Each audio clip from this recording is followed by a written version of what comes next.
அமெரிக்காவின் 47வது அதிபராக Donald Trump ஜனவரி 20ஆம் தேதி பதவியேற்றார். அவர் பதவியேற்றதும் அதிரடியாக பல்வேறு உத்தரவுகளில் கையெழுத்திட்டார்.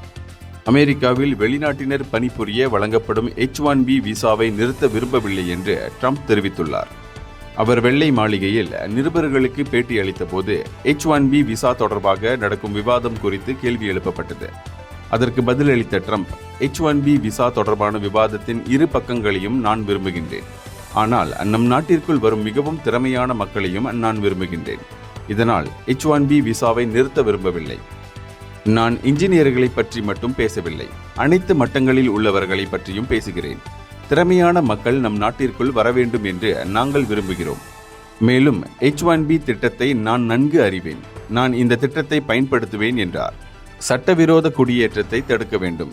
கனடா, மெக்சிகோ நாடுகளிலிருந்து இறக்குமதி செய்யப்படும் பொருட்களுக்கு கூடுதலாக 25 விழுக்காடு வரி பிப்ரவரி 1ஆம் தேதி விதிக்கப்படும் என்று தெரிவித்தார்.